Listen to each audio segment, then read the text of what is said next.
정년퇴직 후 3개월 남은 건 빚뿐. 이 한 가지 기술로 돌아선 은퇴 인생. 들어보면 조금 무섭기도 하고 남일 같지 않아 마음이 묘해지는 제목이죠. 아마 이 글을 보고 계신 분들도 나도 은퇴 후에 저렇게 되면 어떡하지? 하는 막연한 두려움이 있을 거예요. 요즘 시대의 정년퇴직은 더 이상 우리가 꿈꾸던 안전한 노후의 보증수표가 되지 못한다는 사실 다들 어느 정도는 느끼고 계시죠. 그래도 막상 퇴직하고 나니 한순간에 소득이 뚝 끊겨버리고 갑작스레 불어닥친 경제적 심리적 공백에 감당 못할 위기감을 느끼는 경우가 많아요. 이 글에서는 은퇴 준비가 덜 된 상태에서 맞닥뜨린 어려움을 어떻게 헤쳐나갈 수 있을지, 그리고 한 가지 기술 혹은 능력만으로도 어떻게 인생을 다시 돌려놓을 수 있을지에 관해 이야기해 보려고 합니다. 1. 은퇴 후 삶에 대한 막연한 두려움. 퇴직 전에는 언제나 월급이 들어오고 회사라는 든든한 울타리가 있으니 설마 나에게 심각한 일이 생기겠어? 하는 마음이 있습니다. 하지만 막상 정년퇴직을 하고 난 뒤에는 여러 가지 고민이 한꺼번에 밀려와요. 현실적인 수입원이 없는데 생활비는 그대로인데 어떡하지? 회사에서 내게 주던 사회적 지위나 인정이 사라지면 나는 뭘 하면서 하루하루를 살아가지? 이런 생각들이 퇴직 직후 12개월 사이부터 본격적으로 고개를 듭니다.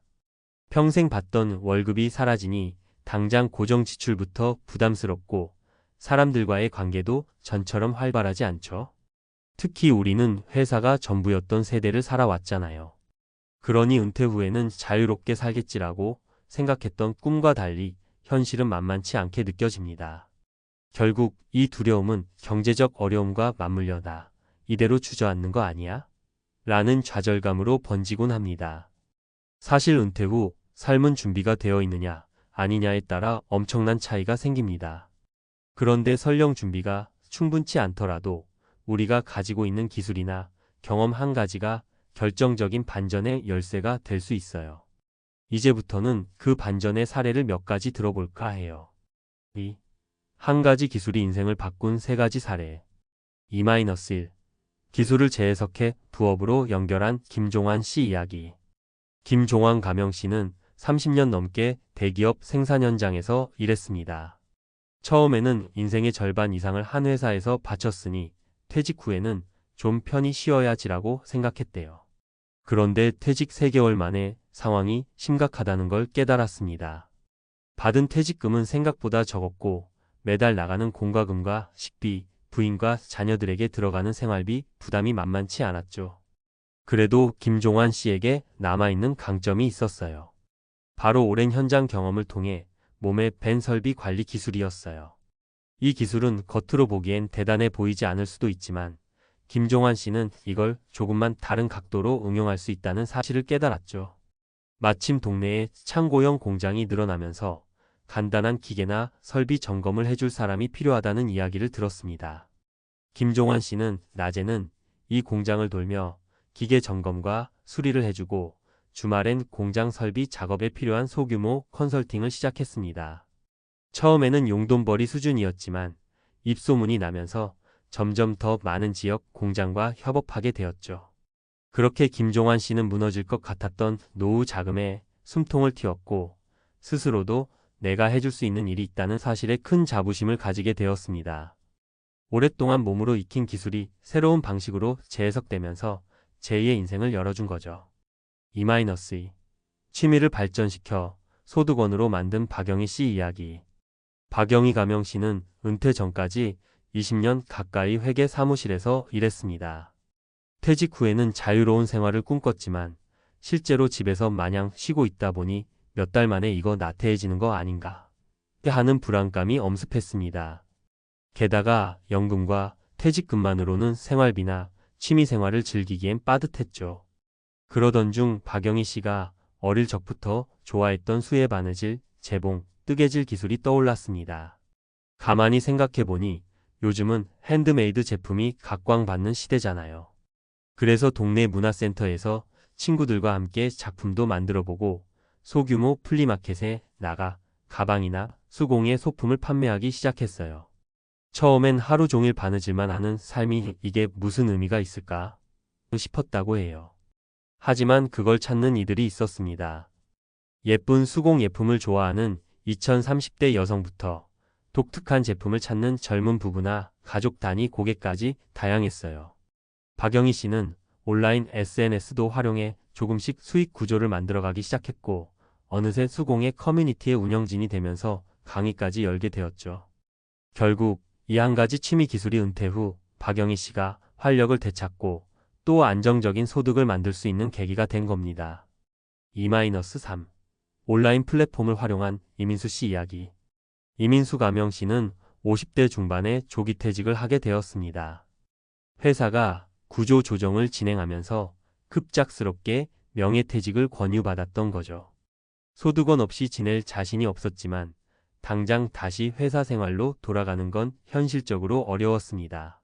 예전부터 글쓰기에 흥미가 있었던 이민수 씨는 배운 글쓰기 기술로 뭘 해볼 수 없을까 라고 고민했어요.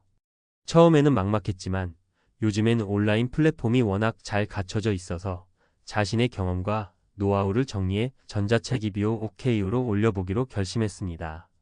처음 쓴 책은 회사에서 쌓은 협상 노하우라는 주제였어요. 크게 팔리지 않겠지 싶었는데 막상 출간하니 소소하게나마 팔리기 시작하더라는 거예요. 그러면서 이민수 씨는 퇴직 전에 하던 업무와 관련된 다양한 주제로 이비오 OK 시리즈를 냈고 사람들에게 긍정적인 리뷰까지 얻으면서 조금씩 수익이 늘어갔습니다. 그뿐 아니라 전자책에 관심을 보이는 사람들을 대상으로 원격 강의를 개설해 실무 노하우나 협상 스킬을 강연하기도 했죠. 이민수 씨가 말하길 퇴직 초기에는 정말 바닥에 떨어진 기분이었는데 온라인 플랫폼을 통해 돈을 벌고 누군가에게 도움이 된다는 사실이 인생의 큰 활력소가 됐다고 합니다. 3.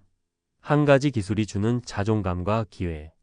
위 세 분의 이야기를 보면 은퇴 후에 비록 경제적 심리적으로 힘든 상황이 찾아와도 자신이 가지고 있는 작은 기술이 뜻밖의 기회가 될 수 있다는 걸 알 수 있어요.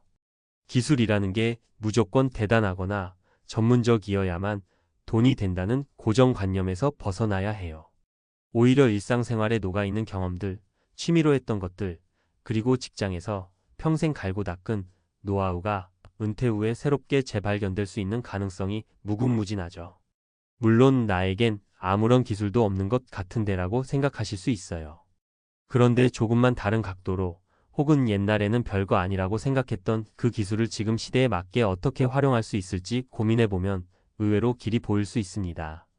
거기에 더해 요즘은 온라인 플랫폼이 다양하게 존재하고 작은 아이템이라도 마음만 먹으면 누구나 창업처럼 시작해 볼 수 있는 시대니까요. 4. 은퇴 준비 지금부터라도 늦지 않다.